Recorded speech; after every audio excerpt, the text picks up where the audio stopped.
그리고 저도 집 볼 때 그럼 애기랑 같이 저도 가거든요. 그럼 아이가 항상 물어봐요. 이번에는 내가 문 따면 돼? 비밀번호 내가 찾으면 돼? 아 진짜요? 비밀번호 찾는 것도 하나씩 전수를. 벌써?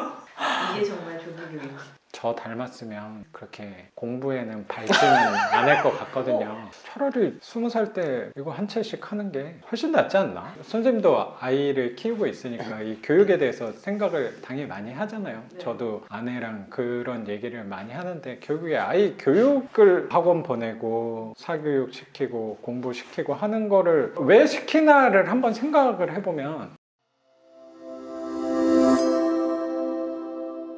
와이프가 버는 만큼은 우리가 월세로 맞춰서 현금으로 만들어 놓으면 안정적인 느낌이 들지 않을까라는 생각이 들었고 당김에도 나가야 되는데 막 이런 생각이 좀 확실히 매도랑 전월세랑은 좀 다른 것 같아요. 다르죠? 얘는 금방 나가요. 네. 나가면 분명히 나가거든요. 근데 얘는 안 나갈 수도 있겠다는 생각이 이제 좀 더 든다고 해야 되나? 내가 통제할 수 있는 변수의 범위가 매매하는 쪽은 훨씬 큰 것 같아요. 내가 노력하고 힘쓴다고 경기 시장 분위기를 대응하기가 부담스러운 면이 있는 것 같아요. 제 선입관일 수도 있긴 한데 근데 우리 월세 시장 쪽에서는 결국에 안 나가면 5만 원 낮추면 되니까 5만 원 중요한 돈이 맞긴 한데 우리가 버틸 수 있는 선은 정해놨으니까 거기서 5만 원, 10만 원 뺀다고 하면은 지금 같은 비수기 시장일지라도 금방 나가는 경우를 저도 그렇고 제 교육생분들도 많이 본 것 같아서 버티는 데 있어서는 조금 마음의 부담감이 덜했던 것 같아요. 그리고 지금 대출 없는 집을 돈이 묶여 있다 보니까 거기에 대한 에너지를 쓰는 크기에 대해서도 당연히 클 수밖에 없을 것 같거든요. 근데 우리 건 혹시 공실이 오래된다고 하더라도 내 목돈이 묶여 있다기보단 거기에 나가는 대출 이자 뭐 20만 원, 30만 원 돈 크기가 매달 나가는 거라면 1억 돈이 묶여 있는 것보단 2, 30만 원 그것도 당연히 아까운 돈은 맞는데 이것 때문에 삶이 휘청할 돈의 크기는 아닐 수 있는 것 같아요. 쓸 거 조금 줄이면 되지라는 크기니까 조금 더 버티기가 마음 관리하는 데가 상대적으로 수월했던 것 같아요. 제 입장에서도.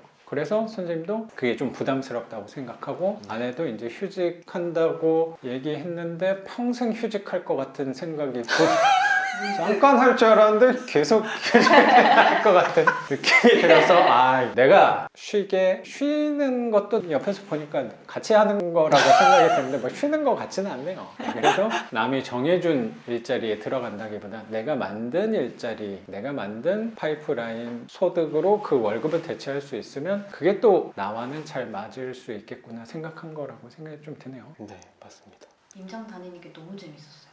정말.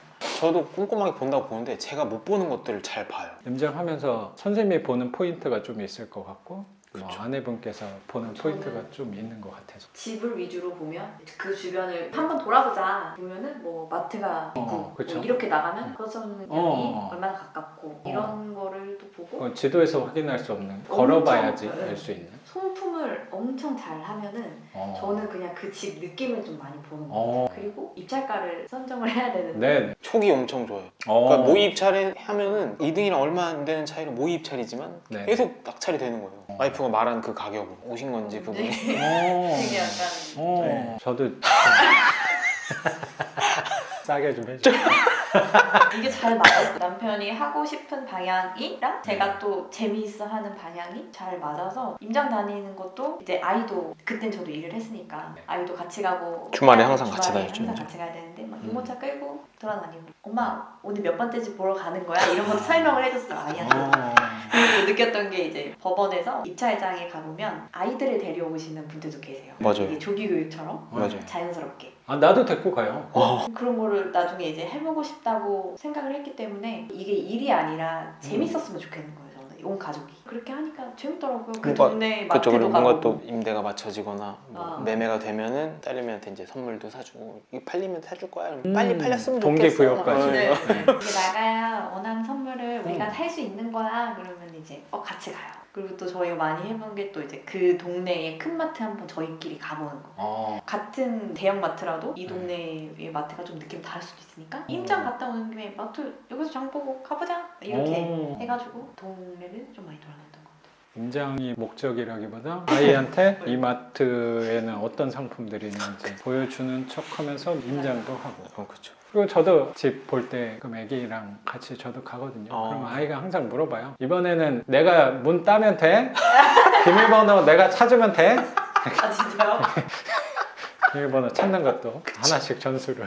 벌써 이게 정말 조기교육. 그렇지 않을까? 어차피 저 닮았으면 그렇게 공부에는 발전은 안 할 것 같거든요. 오빠 야, 남편도 약간 저도 그런 교육미화는 마인드가 전혀 있어요. 네, 그래서 차라리 20살 때 이거 한 채씩 하는 게 훨씬 낫지 않나? 나는 그렇게 생각해요. 저도 그렇게 생각합니다. 선생님도 아이를 키우고 있으니까 이 교육에 대해서 생각을 당연히 많이 하잖아요. 네. 저도 아내랑 그런 얘기를 많이 하는데 결국에 아이 교육을 학원 보내고 사교육 시키고 공부시키고 하는 거를 왜 시키나를 한번 생각을 해보면 이상점이 하나 도달할 목표점이 하나 있다면 그게 나는 서울대인 것 같더라고요. 그쵸. 서울대를 향해서 힘을 쓰는 것 같아요. 지금부터 서울대나 아니면 의사 전문직을 만들기 위함인데 근데 나는 경매 수업하면서 그런 생각들이 더 많이 바뀐 것 같긴 해요. 왜냐면 수업하면서 선생님같이 대단한 분들도 만나긴 하는데 전문직 군들도 많지는 않지만 가끔 오신단 말이에요. 그분들한테 얘기는 안 하죠. 깊숙한 속에서는 어떤 생각이 좀 드냐면 맨날 1등 했던 분들일 거 아니야 당연히 그쵸. 학교에서는. 네. 뭐야 그분들이 반지하러 나한테 배우러 왔네? 내 입장에서는 되게 이색적인 거예요. 사람들이 생각했을 때는 어쩌면 그 전문직 분들을 생각하고 가는 건데 결국에 그분들도 불안해서 경매를 하고 월세를 만들려고 하는 거면